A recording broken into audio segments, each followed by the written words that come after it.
Hi there and welcome from Ventura, California to today's webinar, GNSS, Avionics Systems Design and Testing Integration with Inertial Sensors, sponsored by CAS Navigation and Inside GNSS and hosted by WebAttract, the leader in thought leadership webinars. I'm Lori Dearman, Senior Webinar Producer with WebAttract, and I'll be one of your moderators for today's session. And in just a moment, we'll be introducing our panel of thought leaders, as today's webinar is about hearing from these experts as they discuss how simulation of GNSS and inertial technologies is used in the design and test phases of navigation system development. You'll also have an opportunity to have your questions answered at midpoint, as well as at the end of the presentation during the Ask the Experts panel session with both of our panelists. We've invited you, along with over 500 professionals from 48 countries and 30 states and provinces representing a variety of industries. And over the next 90 minutes, regardless of your industry segment or your location, we're confident you'll find today's webinar of value. Before we get started, Richard Fisher, Director of Business Development at Inside GNSS, would like to take a moment to welcome you, introduce John Clark from our sponsor, and Demos Gebra Egzabher, who will be moderating the main portion of today's event. So over to you, Richard. Thank you, Lori. Welcome to the latest installment in the Inside GNSS web seminar series. We're delighted that so many of you could join us today. Today's talk is sponsored by CAS Navigation and addresses a subject of rapidly growing concern for GNSS product designers, service providers, and users. That is, GNSS avionics system design and testing and integration with inertial sensors. Inside GNSS reaches more than 35 readers around the world with our print edition and tens of thousands more with our digital magazine and newsletter. And based on the over 500 registrations for today's webinar, it's clear that avionics system design and testing are matters of considerable interest to many of you. Inside GNSS webinars follow the same approach as we take to our engineering-oriented articles in the magazine. That is, to take up issues of current importance to the GNSS community and bring subject matter experts to help us explore these topics in depth and detail. I encourage those of you viewing our presentation today to contribute to the webinar as well by responding to the questions in our online webinar polls and sending in your questions for the live question and answer periods that will take place during the event. And now I'd like to invite John Clark, Vice President of Engineering of CAS Navigation, to say a few words about today's event. John? Yeah, thank you, Richard. CAS Navigation is a leading provider of GNSS, INS, simulators, and test equipment. Our equipment supports navigation system research, development, integration, and testing at commercial, industrial, and military laboratories worldwide. We offer the most comprehensive hardware-in-the-loop solutions for simulating GNSS and inertial data for integrating embedded GNSS, INS equipment. With over 30 years of industry experience, along with our commitment to integrity and excellence, CAS Navigation provides GNSS, INS solutions that are unmatched in performance and price. Thank you, John. Now I'd like to introduce Demos Gebra Egzabher. Demos is an associate professor of aerospace engineering and mechanics at University of Minnesota, Twin Cities, USA. His research deals with design of multi-sensor navigation and attitude determination systems for aerospace vehicles. Recently, his work has focused on multi-sensor solutions for operations in GNSS stressed and GNSS denied environments. Demos?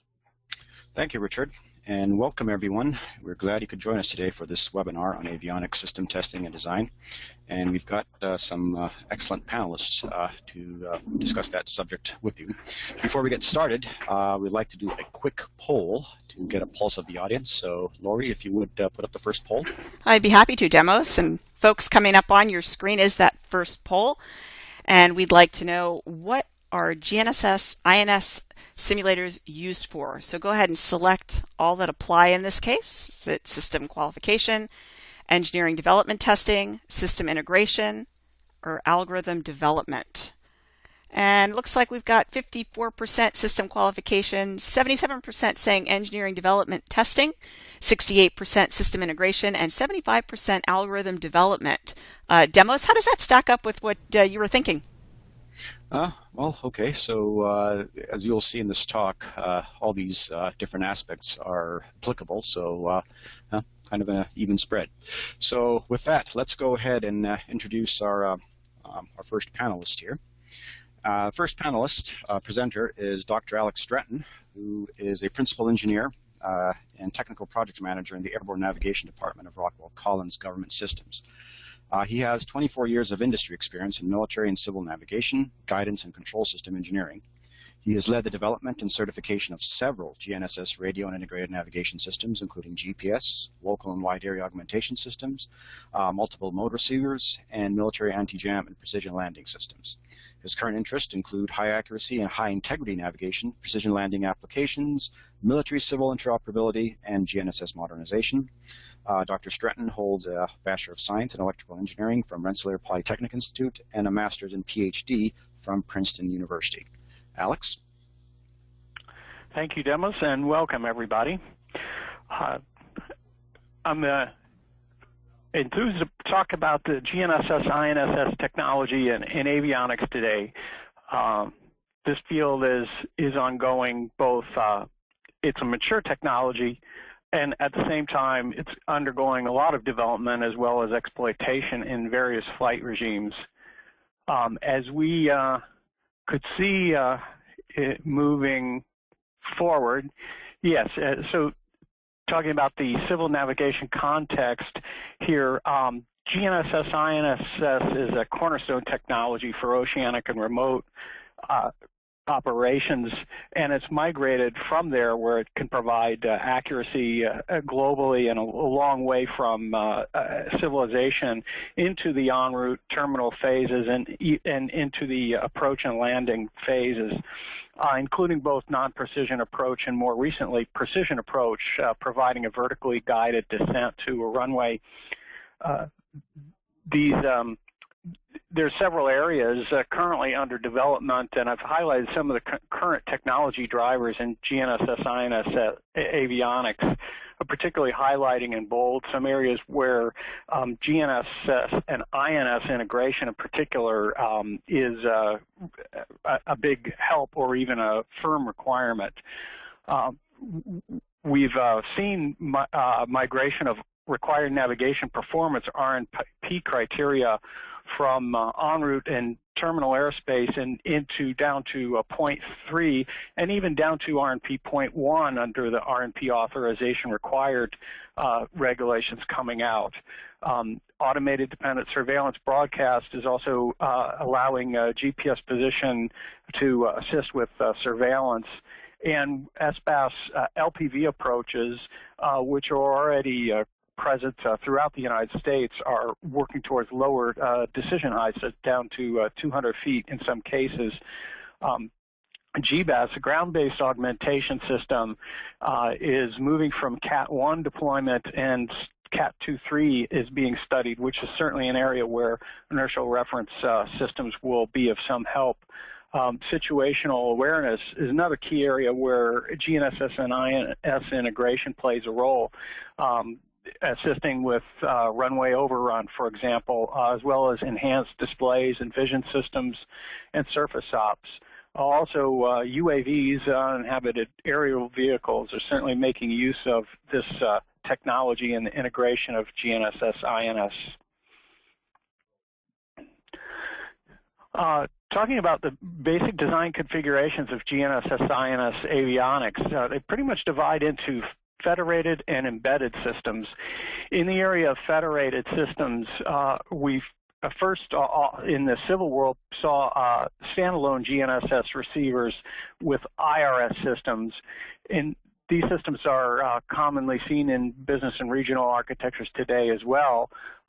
In the air transport area, the GNSS was linked with radio navigation technology, terrestrial radio navigation, in a multi-mode receiver. And that can be used with separate inertial sensors like an ADARU, an Air Data Inertial Reference Unit. In GA, and as well as, we're seeing certainly in the commercial space with all the way down to smartphone technology, GNSS along with inertial measurement units and display systems being integrated together and providing somewhat of a disappearance of the GNSS and IMU as a separate line replaceable unit, but still fundamental to these systems. Embedded GNSS INS, the major distinction is that GNSS is simply a card, modular assembly card that will go into the inertial system, and that's often seen in military systems in particular.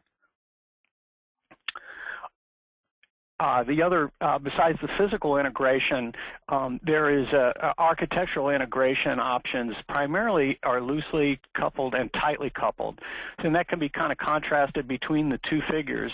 In loosely coupled, the GNSS is a standalone that computes its own position, velocity, and time, and passes that to an IRS with its own inertial sensors, and that is capable of its own strap-down PVT solution, and then can combine those positions together to get a hybrid PVT. This is a simple technique. It was certainly one of the earlier techniques used. It has less processing than the tightly coupled technique, and it stresses the digital bandwidth on the aircraft a little bit less. On the tightly coupled GNSS and IRS, this is in many ways an improved technique by which we pass GNSS observables, particularly pseudo-range measurements, from the GNSS to the IRS. And then in many cases, the GNSS will get the INS aiding directly from the IRS as well, which can be used to augment tracking loops and improve the measurement availability and quality. In that case as well, a hybrid PVT is output by the inertial reference sensor. And this tight coupling gives a better accuracy, enables a bit better rejection of radio frequency interference owing to the aiding and the availability of the GNSS observables when there's fewer than 4 measurements. Finally, there's a longer coasting time if the Kalman filter convergence is somewhat better in the case of the tightly coupled solution. The topic of civil avionics certification standards is probably a course in and of itself. I have a hierarchy of standards here for reference, but the takeaway here really is that the minimum operational performance standards, or MOPS, produced by RTCA, which are referenced in these higher order standards and regulations, provide really the technical meat of the simulation and test requirements for GNSS avionics, and extensions also exist to these for GNSS, INS, that we'd look towards to certify those systems, particularly 229D for the GPS and SBAS, and 253C for the GBAS. There are hundreds of requirements, and at the level of the avionics manufacturer, probably thousands of requirements that we need to allocate and verify. Just highlighting a couple of the key ones and also the broad categories. One broad category requirement is availability, which is basically that the system is available to the operator or the pilot, providing information, valid information, when he needs it. This is an example GNSS acquisition requirement, such as time to first fix. This is basically the amount of time it would take the GPS from when it's first turned on to when it can give a valid position velocity time output. Verification of this requirement requires a combination of both analysis and test. Similarly, the IRS goes through an alignment process where it determines its initial position and orientation. Time to align under various conditions of initialization data is an example test criteria that requires verification through analysis and test. Accuracy is relatively straightforward, especially for GPS people. We understand the need to provide a low error solution to the pilot. GNSS accuracy, key test criteria for that is the RMS pseudo-range error, which is the accuracy of the underlying measurements that are used for GNSS INS positioning. INS accuracy also can be measured through position, velocity, and attitude error analysis.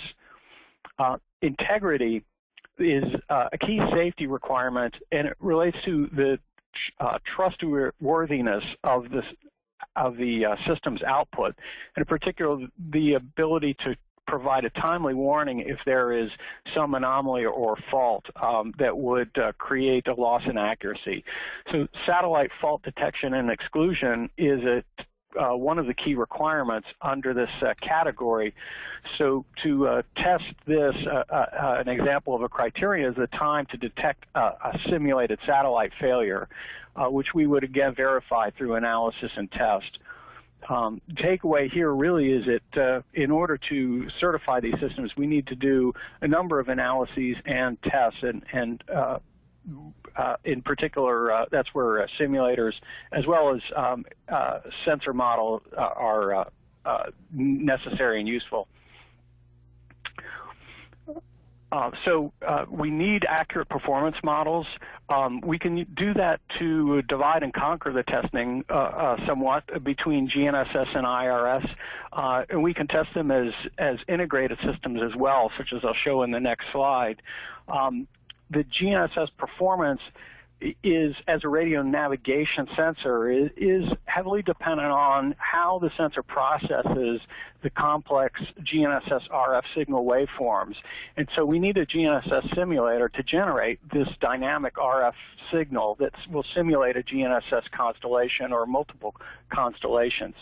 The sensor also, to test in this hybrid GNSS-INS, we need INS outputs that are time synchronized to this waveform.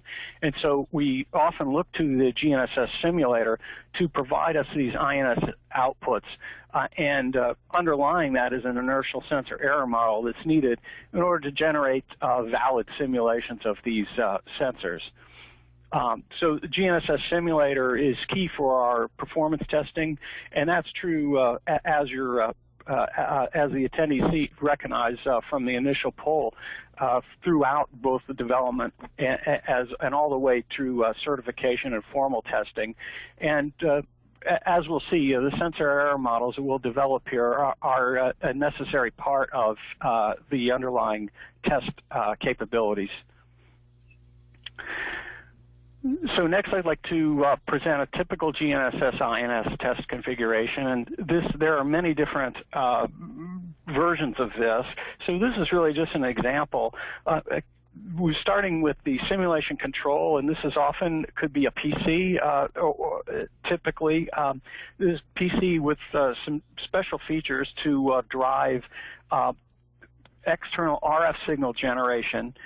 This can be signal generators or other lab equipment that will often need to generate radio frequency interference at the GNSS receiver input. The GNSS-INS simulator would be a core piece of testing this unit, which in this example was a combination of a GNSS receiver and an inertial navigation system. The GNSS-INS simulation, as mentioned, generates the RF signals, which then could be combined or multiplexed in with external RF interference signals to the GNSS receiver, and also will need to provide synchronous inertial sensor outputs. In this case, these would bypass the actual IMU sensors, which would be perhaps stationary in a lab, but we would simulate dynamics, motion, as well as the error characteristics of those sensors and generate a simulated output stream for the INS to construct the hybrid navigation outputs, which then are be fed back to the simulation control and data recording system, which is also where we do a lot of post-processing. Here's a picture of one, and this is a CAS 4000. The key capabilities, again, to generate this complex and dynamic waveform of RF signals along with the INS outputs. The user does that through more of a user interface where he will specify simulation scenarios. And then we can initiate those scenarios manually, or we can batch up a whole set of these scenarios to run over a long period of time through evenings and weekends and the like. the scenarios, by a scenario, we simply mean it's a description in users' terms of all the aspects that are needed to generate the GNSS signal, as well as the aiding data or INS sensor simulated data. Satellite constellations, including the space-based augmentation system satellites. The user will specify host vehicle dynamics. The user can go into and specify the GNSS error characteristics, nominal as well as anomalous conditions, and specify the inertial sensor characteristics as well. And we'll go into these aspects in more detail in the next few slides. Also, to have a complete scenario description, we'll need to define the host antenna characteristics, since, as you might have seen from the block diagram before, we more or less bypass the GPS antenna, of course, in that process. And these simulators will have a capability of simulating obstructions and various other off-nominal performance characteristics that we can test out. As well, the simulator we often will look to generate a coherent radio frequency interference signals, as well as these receivers can have capabilities of generating jamming signals as well for testing. And so I think that concludes the first half of my remarks, and so I'll turn it over to demos. All right, thank you, Alex. So our second panelist today is Mr. Chuck Bai. Chuck Bai is a senior fellow for the Sensors Guidance and Navigation Center of Excellence at Honeywell. Mr. Bai has held a variety of technical and management positions associated with the development of navigation systems for military, commercial, and space applications. He has a broad range of technical expertise in the field of navigation, and that includes in system engineering, software development, microelectronics, Kalman filtering, GPS, inertial sensors, and system test. Mr. Bai holds a Master of Science in Electrical Engineering from the University of Colorado at Boulder, and he is the chair of the ION North Star section in the Twin Cities and is a member of the ION Council and Plans Executive Committees. He holds several patents and has published numerous papers in the navigation area. Chuck? Thanks, Demos. So welcome, and I'd like to spend the next few minutes here talking about inertial sensor error modeling for the purpose of simulation. What I'll be doing over the next few slides is want to provide a quick overview of a gyro and accelerometer for those who are unfamiliar with the sensor, talk about the different types of inertial sensor errors, and then finally discussion of the ways that one might model inertial sensors. So in an inertial navigation system, there's two primary sensors, the gyro and the accelerometer. There's three of each of these put in two orthogonal triads. The gyros are used to sense angular rate or orientation of the vehicle, and then the accelerometers are used to sense linear acceleration, and both the attitude, the gyro and the accelerometer outputs are integrated to give the position, velocity, and attitude estimates from the navigation system. So an inertial sensor error, and we'll define that as being the difference between the actual error and that of the ideal sensor. That error has numerous causes, the most common of which is temperature, vibration, angular or rotation not in the axis of the sense axis of the acceler gyro. Oftentimes the gyros are actually sensitive to linear acceleration, as with the accelerometers. And then finally there's magnetic fields, and then in addition finally there's physical effects usually specific to the individual sensor technologies that drive the errors. Usually when the manufacturers sell the sensors, they try and apply some compensation for the systemic errors that can be easily compensated, but even after this compensation there are usually quite a few errors that can be estimated during a run or else cannot be estimated because they're random in nature. The typical inertial sensor errors are bias, which is just the non-zero output of the sensor when it's expected to be zero. Scale factor is, as the rate or acceleration increases, it deviates from the ideal linear. There's asymmetry, which is the difference in the response between positive and negative inputs. Oftentimes, if you have a positive acceleration, the error will be different if it's a negative acceleration, and that asymmetry needs to be modeled. One of the big causes of that is often vibration. There's general nonlinearity of the scale factor itself. In addition, when the accelerometers and gyros are installed, they're mechanically mounted, and ideally we would like them to be from an orthogonal triad, as well as for the two sets of triads to be completely aligned, and from a mechanical perspective that isn't possible. So there are also attempts to calibrate those out, but usually there's some misalignment or non-orthogonality error that still remains. Finally, the noise, there's general noise on the output of the sensor that's due to the physics of the sensor itself. There's quantization. In older systems, you might actually see in the output a quantization, but even in more modern systems, there's often a small quantization effect that's seen due to the electronics in the conversion from analog to digital, or sometimes within the sensor itself. And then finally, many sensors, when they're at zero, they tend to like to stay at zero, kind of a stiction effect, so that it takes a little bit more input to get them out from outputting zero. And so there's a dead band around the zero that occurs. So when we're doing inertial sensor modeling, these errors that we've talked about come in two flavors. There's repeatability errors, as we'll talk about them, which can be modeled by deterministic equations, and stability, which is typically modeled by stochastic processes. These deterministic or repeatable errors are the errors that we see at turn-on. So when you turn on the sensor, you'll see a bias error associated with it, and that component of the error will remain constant over the power cycle. And then in addition, for stochastic modeling, there's the stability of the sensor. So once the system is on, due to temperature, vibration, the bias will change.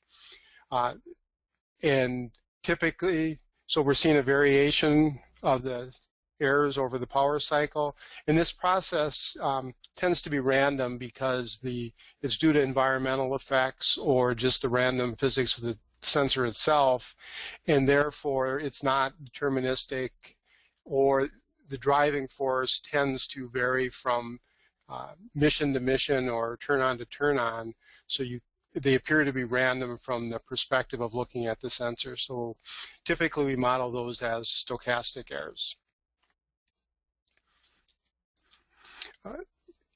The plot here shows an example of deterministic errors. If we look on the left side, we can see the tooth line in green, and then there's the blue line, which has the errors, and you can see that it's got deviates from the truth by a bias and the proportionality, and also has a bit of a curve to it. If we look on the right side here, we can see the different components that make up the errors. So the total is equivalent to the blue line on the left, and you can see that the bias creates the offset. The scale factor causes the error to grow.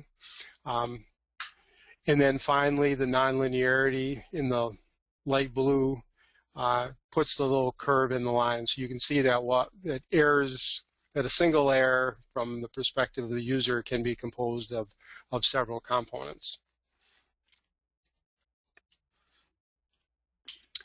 Stochastic errors are, as we mentioned, errors that change while the system is operating, and they change during a single power cycle, and they're due to environmental factors. Commonly modeled stochastic errors are bias, stability, scale factor, as well as quantization or some type of non-integrating white noise, as well as random walk, which is an integrating white noise. A good technique, if you're going to look at and evaluate sensors to understand the stochastic errors, is to use Allan variance or deviation plots.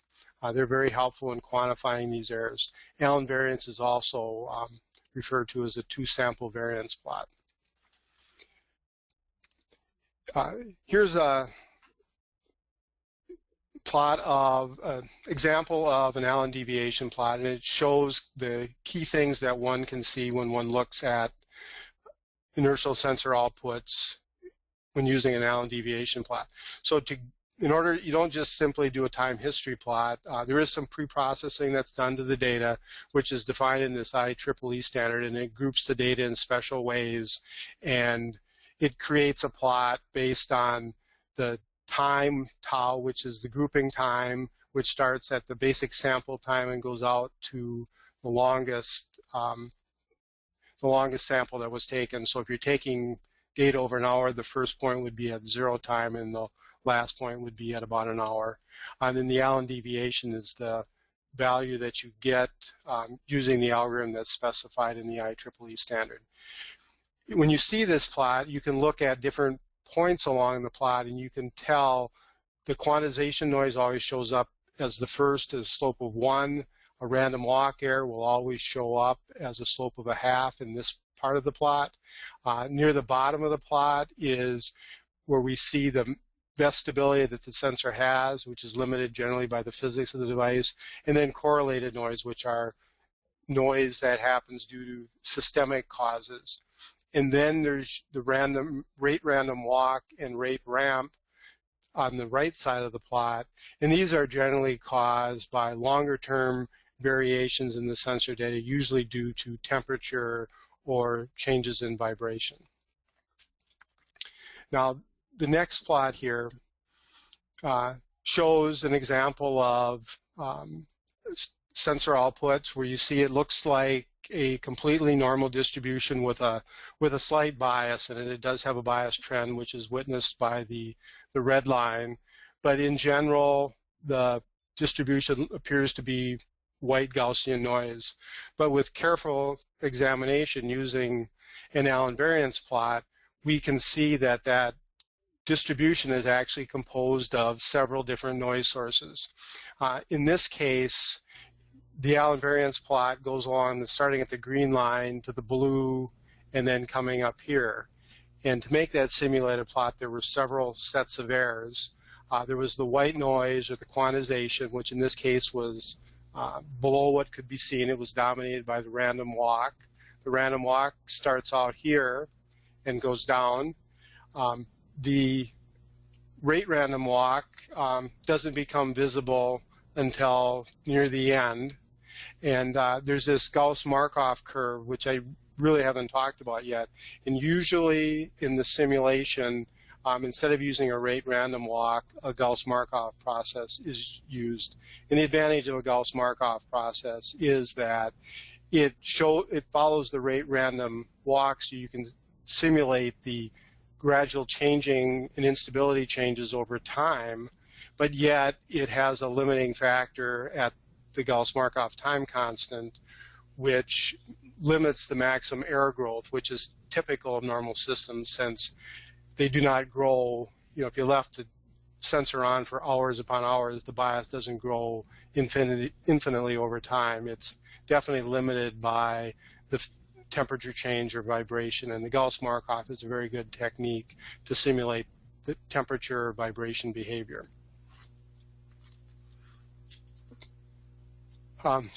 Finally, in summary, I talked a little bit about what are the typical inertial sensor errors. We talked about the two components associated with sensor errors, repeatability and stability.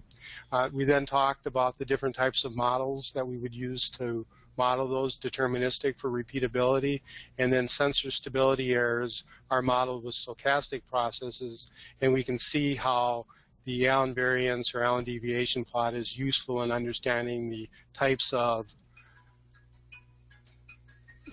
errors associated with inertial sensors. So back to you, Demis. Thank you, Chuck. All right, so we're at a point here where we'll just field some questions to the experts. And we've got questions from many of you in, so we'll try to answer as many of them as we can. If we don't get to all of them, know that it's because we have a lot of questions coming in. All right, so with that, let's see. The first question, I guess I'll give this one to you, Alex. And the question is, do you envision the need of an avionics MOPS for tightly coupled GNSS INS like other MOPS that you've listed? Currently, there are activities ongoing in RTCA Special Committee 159, and part of DO 229D includes an appendix which deals with GNSS INS integration. I believe that the industry does see the benefit in having a MOPS for tightly coupled if we could get new operational capabilities. One example would be GBAS Cat 2.3. These things could be taken on, in one case, by specifying GNSS service levels that reflect the capabilities of GNSS INS avionics on the aircraft, or another way is through an explicit GNSS INS MOPS, but such a MOPS would need to take into account some of the physical different architectures that I showed, and as well, since those are produced sort of disparately, and the aircraft get equipped with GNSS avionics and INS avionics a little bit differently in terms of how they get equipped on the airplane. All right, thanks, Alex. Let's see, next question, and I'll field this one to Chuck. And the question is, what is the prospect of MEMS-based INS in the avionics field? Thanks, Demas. I guess regarding MEMS in the avionics field for use in INS, I think there's several things to think about here. In general, when we talk about lower performing systems, like those that are used in UAVs or in that type, you will see that the MEMS are used quite extensively because of their low cost and light weight. When we're talking about getting down into the navigation grade, the nautical mile or 2 nautical mile an hour systems, I think the MEMS have had a much more challenging time, and we're probably years or decade or more away from seeing the MEMS being used in the navigation grade systems, though perhaps for special applications you might find that the MEMS performance can be very good and even down to the nav grade, but perhaps not for general applications, but for very niche markets. All right, thanks, Chuck. Next question. Let's see, and this one is for you, Alex, and it's about integrity. And the question is, how is RF interference considered when you talk about integrity, or how does that come into the picture? Yeah, thanks. The main way that we think about RF interference and integrity is we specify in the MOPS a specific level of performance where the system is expected to meet, for example, accuracy and availability criteria. But the standards envision that if the RF interference exceeds those mask levels, that the system does degrade in a safe way. Typically, receiver might lose navigation, for example, lose lock, as opposed to generating a signal or generating an output based on erroneous measurements. So there are in fact specific tests that involve coherent CW interference in the GNSS MOPS. I think consideration of GNSS INS we might think about that. Those kind of testing and criteria a little bit differently in that we have an organic source available, and so we might be more concerned with the calibration and how we ensure that that's maintained in the presence of RF interference. All right, thank you, Alex. All right, we're going to have a chance to ask the panelists more questions later on, but let's continue on to the second half of our panel's presentation. And if we didn't get to your questions, we'll get to them later. So let's take a poll before we do that. So Lori, if you could put up the poll. Sure thing. On the screen is that second poll. The GNSS INS sensor error models used in simulation are, and again, go ahead and select all that apply. GNSS standardized in MOPS, etc. GNSS customized by the user. INS standardized in MOPS, etc. Or INS customized by the user. So pretty even spread here. Demos, 59% GNSS standardized in MOPS, etc. 57% GNSS customized by the user. 55% INS standardized in MOPS, and 65% INS customized by the user. So any comments here? Again, based on some of the questions that are coming in, I believe these questions are of interest to many of you, and they'll be answered in the second half of the this webinar. So, and the spread is kind of indicative of those questions. So let's just move on and get to the second half of this the webinar then. All right, so I will hand it over to Alex, and he will talk about the GNSS INS test and the error modeling, actually, of the GNSS simulations. Alex? Okay, thanks, Demos. Yes, this is kind of continuing along the same lines of Chuck's briefing on the INS characteristics. So in the GNSS error modeling starts from, as we'll see kind of on the next slide, a pseudo-range error model. So the pseudo-range is the basic measurement that the GPS receiver takes associated with each GPS satellite or GNSS satellite by acquiring and tracking the signal and measuring this phase of the signal. We get a measurement called pseudo-range that is mathematically breaks into the geodetic range from the satellite to the user antenna. And there's an additional term, a clock bias term, and that will be common to all pseudo-ranges if the system is error-free, common to all pseudo-ranges received. When a pseudo-range error really amounts to a difference in this measurement from the common clock bias that's unexpected. So the pseudo-range is simple addition of the range, the clock bias term, plus an additional pseudo-range error. And we model pseudo-range error as a sum of components, of various error components that each part of the GNSS system contributes. The space and control segment, atmospheric propagation effects on the signal, multipath effects, and the receiver error itself. Walking through those, starting with the space and control segment, the GNSS systems will give a position of the satellite vehicle and will give a correction from its atomic clock to the time standard, both of which can contain some residual error. In the case of a satellite position, if the indicated position is different than the true position, the user, essentially the pseudo-range it received is some alternate range here shown as R prime. As well, if there's a net clock error after correction for applying the satellite clock corrections, it would have an error C delta T prime. This is typically the easiest kind of error for us to model, and it's one that's important for us to measure from an integrity standpoint, because we have had cases of the GPS clocks have run away from the true position, and this is an error that needs to be detected by the GPS receiver.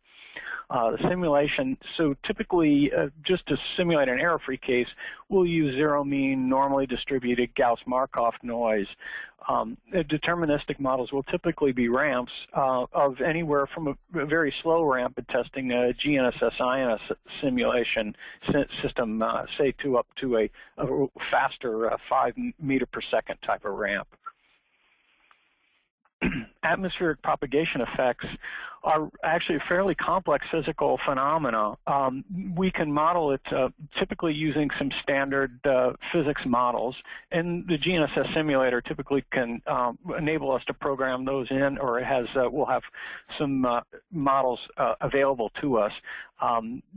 Pseudo-range error, we can for example, compute using this typical parametric model, given the sign of the elevation angle of the satellite, the frequency, underlying carrier frequency of the signal, and the total electron count. which is basically the strength of the ionosphere in which we can vary in simulation. Tropospheric model is a bit more cumbersome to actually put on a slide, so I'd steer you to RTCA DO229 as one example. There are other models, and often the simulators will have more than one model that the user can select, either to align with what the receiver is doing or also testing model mismatch, for example. Finally, when we get into anomalous effects, we can adjust some of the parameters of these models, or we can simulate anomalous effects also through gaining more manual control of the simulator, so we can generate distorted waveforms and the like using some of those features. Multipath also is a more complex phenomena. We can start by thinking of multipath as the signal emitted from the satellite bouncing off other objects and still being received at the user's antenna. And if we received this signal that traveled this extra distance instead of the true signal, we'd have some net pseudo-range error. What's more common is that the GPS signal and all the GNSS signals, given the frequency band they're in, will bounce off, reflect off many obstructions, and the user receives sort of a sum of all those signals, the direct as well as indirect signals. And this tends to create a distorted waveform peak that's depicted here somewhat graphically. So their methods of simulating this and analyzing it are fairly complex. A straightforward way of doing this is to use additional simulator channels to generate signal replicas. And we can do that in a deterministic case of a given signal, or stochastically by generating varying parameter signals. Distorted waveforms also can be created this way using what I call manual control features, where we get a little bit more direct control of the signal generator to generate particular distortions that are of interest. Typically, manufacturers also have more detailed analyses that they do, and they'll have some more offline detailed tracking loop models, so that the simulator becomes a way to validate some of the offline analyses in terms of multipath performance. Also, we do look empirically for multipath performance as well. Finally, the receiver error. Of course, when we're on a GNSS simulator testing, the receiver itself is creating this error, so we don't model it. But to include in an offline analysis, I've included this as a simple parametric model based on some of the tracking loop characteristics of the receiver that you can, as well as the signal-to-noise ratio, that you can use to model a GPS receiver error, and Gaussian white noise is a suitable model for that. Finally, I've been talking about the range domain or pseudo-range model. Of course, we're lots of times interested in position domain. The most straightforward way or classic way of converting this is simply scale the composite pseudo-range error. So the sum, or the RSS rather, of all these pseudo-range error components, we can scale by the horizontal dilution of precision. Kind of the difficulty or the limitations of that, the true H-stop theory, which could be pulled out of a textbook, is kind of based on 4 satellite solutions. And so it's really oversimplified for modern GNSS INS avionics, because we're using weighted and overdetermined solutions now. This is, though, kind of a simple way if you don't know how the receiver operates. H-stop itself, too, is a scenario dependent, depends on the GNSS almanac at the time and user position. So basically, there is a more realistic model, which is really to use the navigation solution weighting itself as a means of converting from range domain to position domain.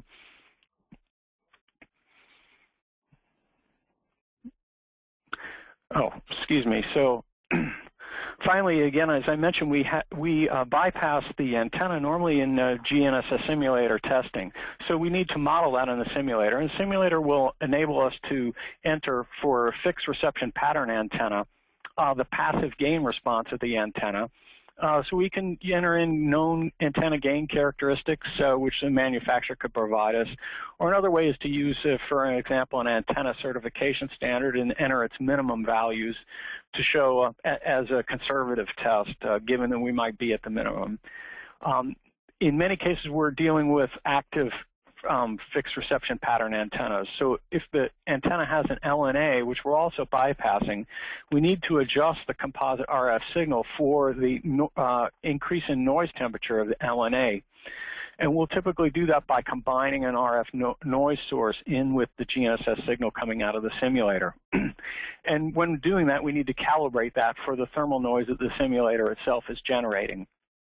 In the other case, if we're working with a passive antenna, it's kind of the opposite situation. The simulator signal power actually needs to be raised a little bit, given that the thermal noise of the simulation system at room temperature is going to exceed that of what we see in a passive antenna, which typically a sky noise value of around 100 degrees Kelvin versus 290, 300 degrees. So we actually raise the signal power a little bit to keep the carrier to noise ratio equivalent. Finally, a word about controlled reception pattern antennas. These are used more in military systems, and we're seeing research and development in the civil world as well. The receivers that use these antennas coherently process this array of individual antenna elements from a SERPA. And because of this coherent processing, to test this, we need multiple coherent RF signal generators to generate this SERPA response. And that's what we call a wavefront simulator. And it has to tie multiple signal generators together in a very synchronous fashion to generate these coherent RF outputs for simulating a SERPA response. Another aspect of GNSS testing is we talked about RFI testing. Even for civils, they still need to test radio frequency interference, and this is a set of test cases out of DO229D. Coherent in-band CW in particular, as I had mentioned in the first part of the brief, we typically generate that using the GNSS simulator because we want to generate a CW signal that's synchronized to the one of the GPS satellites in the signal. Other RFI cases that we are interested in, we can generate interference using an external source, such as what was shown in the block diagram. But just noting that once we go into controlled reception pattern antennas and coherent processing, it pretty much means all the RFI needs to be coherently simulated so that we can simulate the spatial effects of the arrivals of those RF interference signals at the SERPA. Finally, tying this together, this is an example result. This would be a pseudo-range accuracy test result. This is simulating a GNSS receiver, and it's a pseudo-range errors, collection of pseudo-range errors from a number of channels, and this is in a dynamic GNSS simulation. In this one in particular, we've disabled some of these effects, clocks, ephemeris, and atmospheric effects, so we can focus on the receiver error component. And this is giving an example of RMS pseudo-range accuracy of about 15 centimeters. And I'll give it back to you, Demos.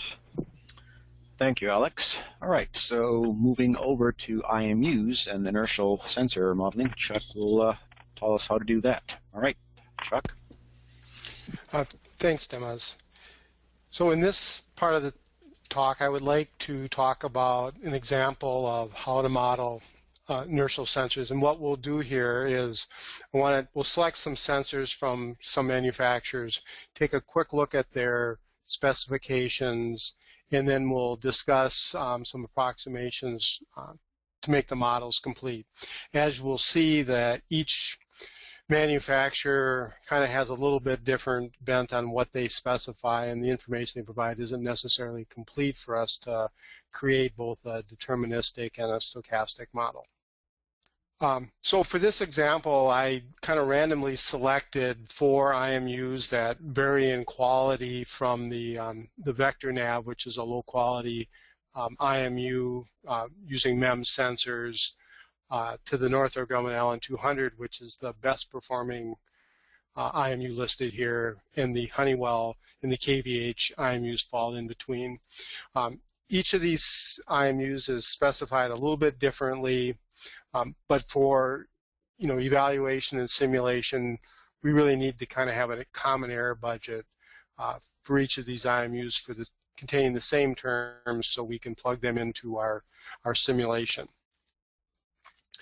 If we take a look at the specification sheets from each of the manufacturers, the errors that we'd be interested in simulating would be the bias, the repeatability, the stability at 60 minutes, and the stability at a minimum. And the reason that we pick the stability at 60 minutes is for this particular case, I felt that the thermal transients typically take about 60 minutes to go through a system, and they're one of the driving error sources. So that's why the 60 minutes is picked. The minimum is the value at which, at room temperature, if the sensor was working really, would be the lowest possible bias deviation we would see over time is the minimum. So we pick 3 points: the repeatability, which is the turn on, the stability at 60 minutes, and then the stability at the shorter time, which is its minimum. There's the ARW, which is the noise coming out of the sensor, and then scale factor, non-orthogonality, misalignment, and quantization. All of these actually do have, ARW doesn't, but non-orthogonality and misalignment probably do vary due to vibration, that kind of stuff, but typically their errors are small enough that we just model them with a simple repeatability error.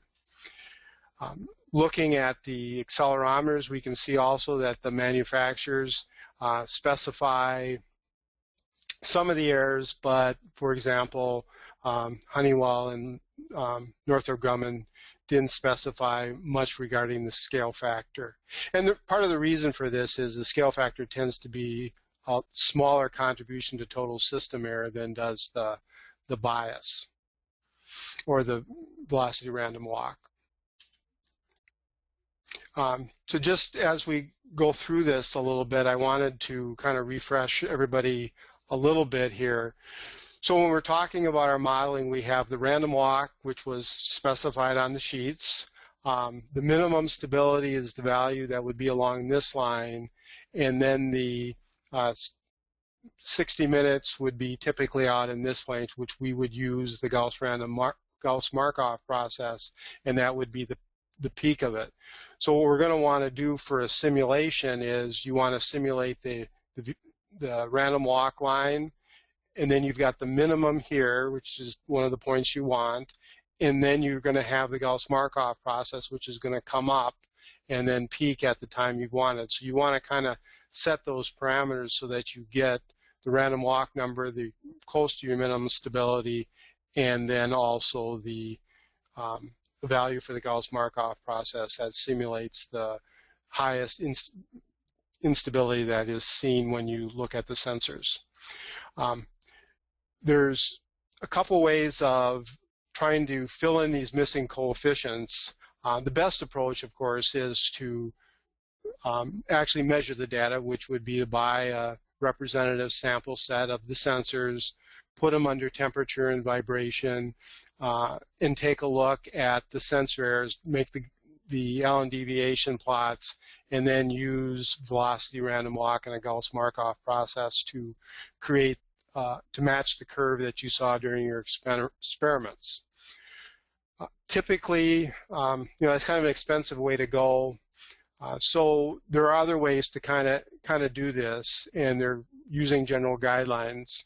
Repeatability, which is turn on to turn on, it's also specified as aging or offset. That's a pretty easy one, usually picked off the sheets. The temperature stability, as I said here, I picked 60 minutes as a temperature time constant from the systems. Sometimes they may be a half hour, sometimes they'd be longer, depending on the thermal mass of the system, but generally that's something that you know as a designer of the system. And then to find the floor, which often isn't specified by the manufacturers, that's pretty easy to do because you just simply turn the sensors on at room temperature and take a look at them and find out what their bias stability is and how much it varies over time. So that is often a good way to get that. Misalignment and non-orthogonality are typically quite difficult to actually measure. They take quite a few rotations and a table to do it. So typically you just split the error between them and call it good. And on the Accel, the non-orthogonality, or or the misalignment is not applicable because you generally declare one of the triads to be the reference one, which could be the Accel or the Gyro. On Accel bias, in some of the poor quality systems, they typically won't specify an Accel bias, but they will talk about their AHARS operation and give a pitch and roll error. You can use the pitch and roll error, which will be dominated by the Accel bias, to estimate the Accel bias using the tangent function. When it comes to estimating the repeatability and stability, one thing to do is to take a look at different manufacturers. If one specifies and the other one does it, they probably use similar technologies. So it's likely that you'll see similar types of sensor performance between manufacturers. In general, as we'll see, if you look at the difference between the repeatability, the stability at 60 minutes, and the minimum stability, you'll find that they tend to vary by a factor of 5 to 10x. So that's also a good guideline to use. So on the following slides here now, we'll take a look at those same IMUs, and I've completed the sensor models that are needed if you're going to model these sensors by kind of filling in the blanks. For the vector nav, they had concentrated mostly on a stability number in the 60 minutes. So by looking at the other manufacturers, we were able to fill in and just use a factor of 10. And the same applies generally to these. When it came over to the accelerometer scale factor, data wasn't provided, but the HD 1900 is a MEMS-based sensor, and scale factor is a minor contributor typically to total system error, so using the vector nav is probably a reasonable estimate. On the Northrop Grumman one, we know that the gyros are quite a bit better, so it's probably likely that they used accelerometers that are quite a bit better by a factor of 10 or so. So we kind of plug those in. And these types of approximations probably will not have too much effect on the validity of your simulation, because scale factor is only active when you're actually rotating or actually accelerating, and typically that's a very small percentage of the mission. On the accelerometer error budget, kind of the same rules. There's definitely more that gets filled in on the accelerometers because the manufacturers tend to specify less. But as you can see here, we've used the same general guidelines and rules to come up with an accelerometer error budget. And then with these error budgets, we're now able to put those into our sensor models and do simulations of the sensors and get performance close to what we would actually see in the field. So in conclusion, we selected 4 types of IMUs from 4 different manufacturers that had a varying level of performance. I discussed guidelines that we could use for deriving the model, picking kind of 3 points, one being the repeatability number, one being the best stability that the sensor shows, and then the other one being more of a long-term stability, which I chose to be 60 minutes in this example. And then finally, we took a look at different manufacturers' specifications and converted those into models that we could then use to for use in our simulation. That's the conclusion of my talk, and back to you, Demas. Thank you, Chuck. All right, so moving on, before we go to the final Q&A sessions, here are a couple of things that we'd like to bring to your attention. First of all, the presentation, PDF of it, and some perhaps references will be available on the Inside GNSS website after the webinar. And we also have given you some contact information for our panelists today. So these will be found also on this on the presentation that will be posted. And then moving on, we will do one more final poll just to get your input, and then we will move on to the questions. So Lori, if you could put the poll up. Sure thing. And for the final poll, we'd like to know, what are your top 2 issues that occur during vehicle integration that could have been mitigated by simulation? And on your honor system here, we're asking for your top 2, though you are able to select more than that. So just give us your top 2: algorithm errors, hardware design issues, software errors, missed requirements, data communication issues. And if you don't see one that you're thinking about, feel free to put it through the Q&A as one of your 2. We'd love to hear from you.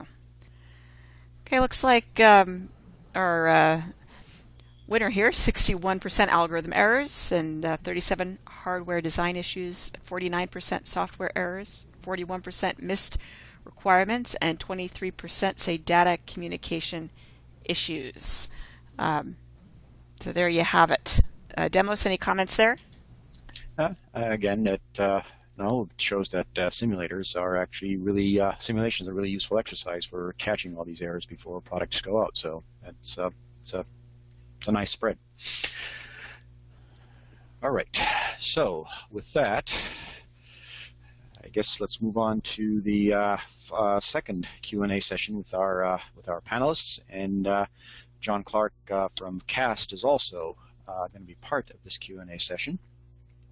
So with that, actually, let me put the first question to you, John. And the question is, how are multipath errors modeled, since they're you can't resolve them using differential techniques? How are they modeled in simulators, or how are they modeled? Well, what we do in our simulator is we'll use an unused GPS channel to model a satellite, and we'll let you input the pseudo-range error, as well as if you have a multipath point that's moving, you could put in a rate for which that moves away from the desired location. This way you can go ahead and model a stationary multipath or a moving multipath. All right. Thanks, John. Let's see. So this next question, I guess it's for you, Chuck. And the question is, what is the basic difference between an IMU and a GNSS receiver that allows for the first one to be replaced by its error model in simulation, while the other one can be used in a hardware-in-the-loop simulation? Okay, thanks, Dylan. So in this question, I think the answer really relates to more the ease of simulated in hardware. So if we'll remember that when we talk about the GPS, they do remove the antenna and they use the RF drive directly into the GPS receiver. And then a key thing and error characteristic of a GPS receiver is, of course, the receiver control loops. But they made a decision that it was too difficult to re-radiate into an antenna for simulation purposes. So from the inertial side, kind of the same logic applies. For the sensor itself, the physical mechanism, you couldn't possibly, force like an accelerometer to experience the same physical acceleration, because you'd be in a closed spot. So you have to decide you're going to do a simulation. Once you've decided that, it's kind of at what point do you decide that the hardware doesn't need to be simulated. In this case, typically for sensors, we tend to skip over and put in a digital serial stream because that's very convenient to do. One could do analog inputs if they felt that they wanted to see the performance of their analog section during the simulation. But it's really one based on convenience and cost. Okay. Right. Thanks, Chuck. All right, let's see, the next question. This one let's see, I'll give this one to you, Alex. And it has to do with the quality of oscillators used in flight critical GNSS receivers. What type of oscillators are used? What type of oscillators are simulated? Can you say something general about that, or specific? Yeah. So oscillators, typically in flight critical applications, we do tend to use a little bit better quality than in the most, say, lowest grade GPS, like for dismounted soldiers or in cell phones. So temperature-controlled oscillators are very typical. Allan variance stability we'll look for in the 10 to the minus 10 for 1 second area. And we actually, when we have we characterize oscillators in a similar manner. Actually, we use Allan deviation plots, such as what Chuck showed for the inertial system, and similarly, we can characterize oscillator stability using Allan deviation. Then in the GNSS simulation, of course, when we're putting everything in the hardware in the loop, like what we showed, the oscillator will but there is one subtle effect of oscillators that they do have a G sensitivity. So in that the receiver is not actually under dynamics, it doesn't experience that G loading there. So there is other testing like vibration shock testing that we do that gets into the oscillator performance as well as its mechanical mounting in the sensor. All right. Thanks, Alex. All right, so next question. I'll give this one to Chuck. And the question is there a standard document that states all the necessary parameters for modeling IMUs? And is there some sort of a guide that you know of or that you could tell us that tells what parameters are of interest for a designer in a particular domain of application? So talking about modeling inertial sensors. So, you know, the IEEE, that standard I referred to, while it does talk about the Allan variance, it does provide kind of a standard for doing the modeling. In general, there isn't really a standard document that's industry-wide that's used for the modeling of inertial systems. It's something that's definitely done. It's customized primarily because the inertial sensors are very much temperature and trajectory dependent, so you wind up having to really make the decision, you know,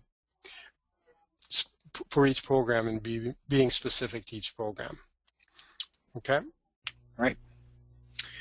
All right, so let's see. Next question. This one is for you, John, and it's about simulators with INS error models in them.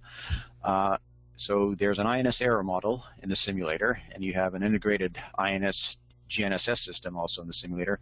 How do you know that the INS error or INS models are actually good, and it's just not that you have a very well integrated INS GPS system when you're testing?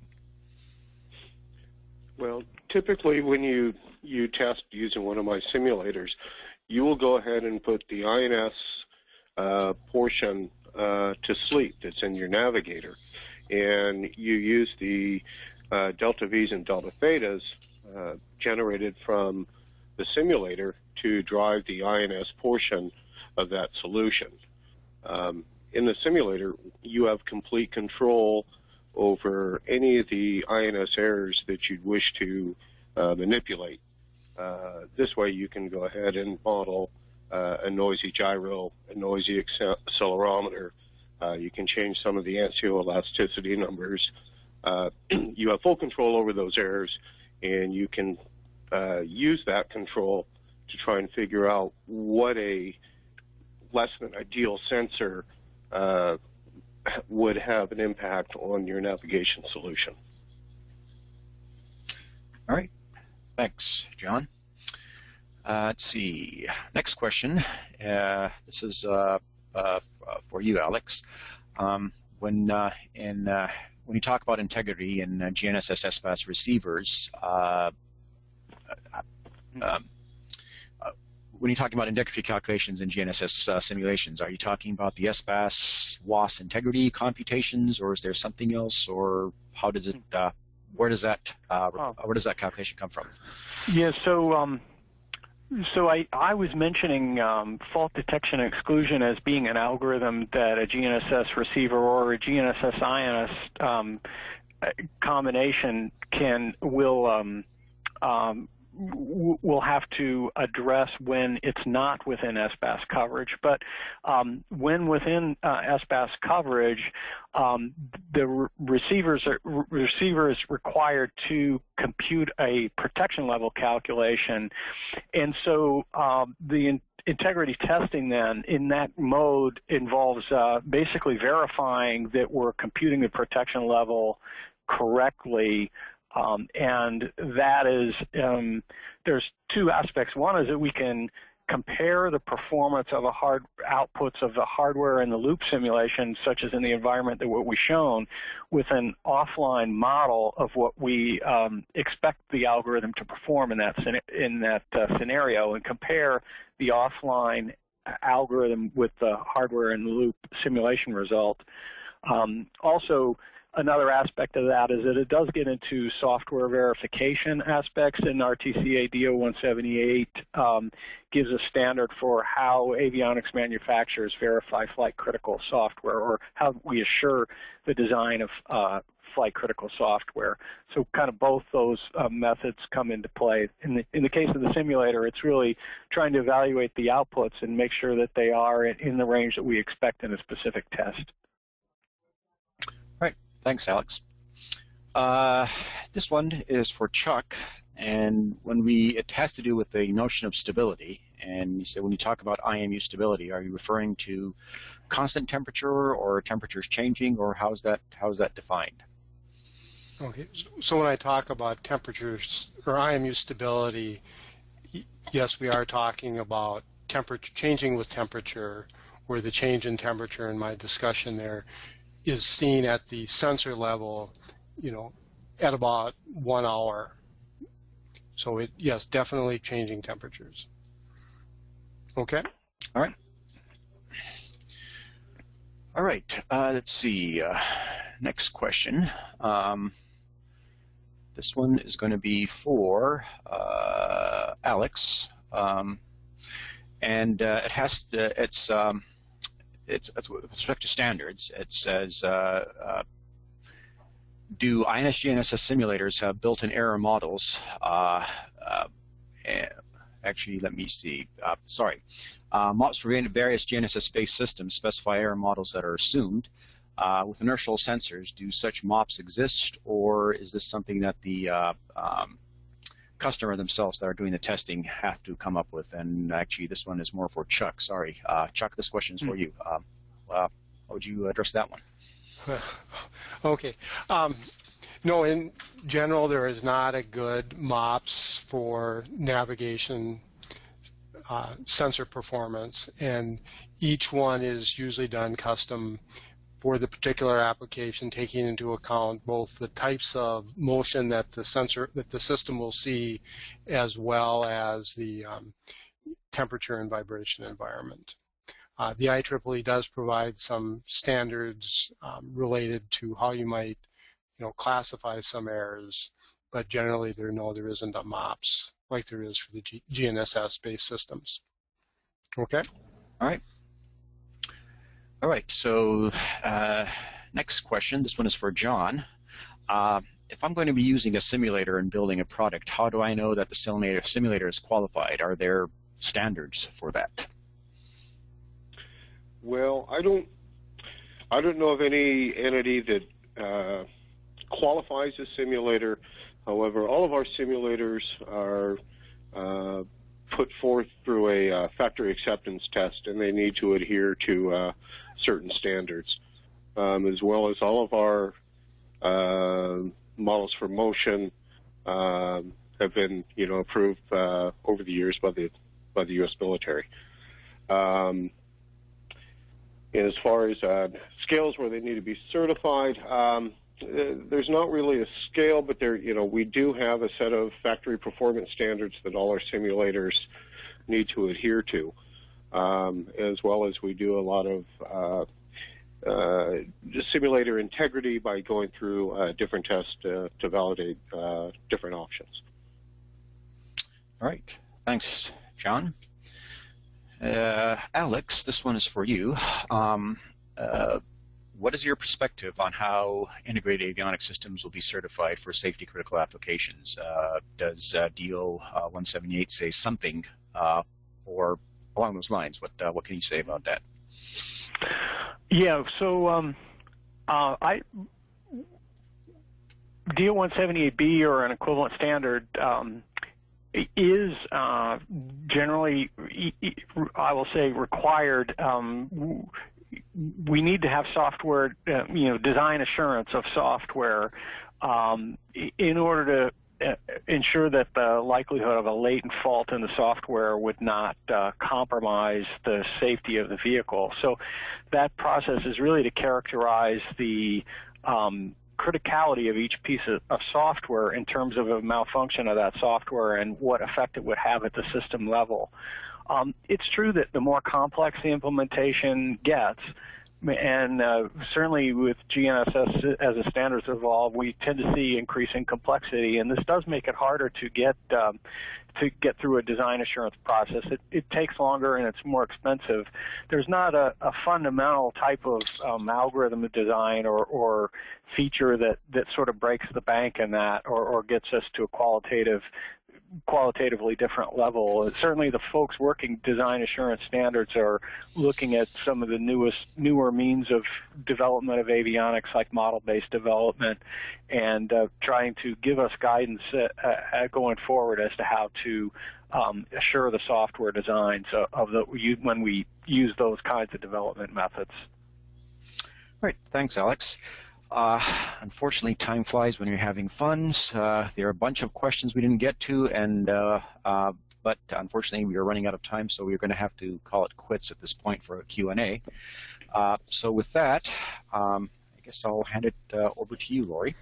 Well, thank you so much, Demos. And yes, it's just about that time. And I'd like to take just a moment to invite John Clark from our sponsor, CAS Navigation, to leave us with a brief word before we close out for the day. Well, I'd like to take this opportunity to say thank you all for participating in this webinar and for your interest in GNSS, INS simulation and test systems. The products that we have to offer range anywhere from a small 16-channel handheld satellite simulator up to a fully provisioned GNSS, INS test and integration solution. We also provide services to help you with your integration and also to support you with your implementation and integration of your test environment. And we hope that you please keep CAS products in mind when making your next simulation test system decision. And back to you, Lori. Thank you so much, John. And folks, before we do sign off, we'd like to thank each of you for joining us. Trust that you found today to be of value. Very special thanks go out to Chuck Bai and Alex Stratton, and of course our sponsor and co-host, CAS Navigation and Inside GNSS. Also, thank you to our behind-the-scenes logistics producer, Patty Van Hooser, for her collaboration and support. Most importantly, thank you for joining us. And this is Lori Dearman saying have a great rest of the week. Bye.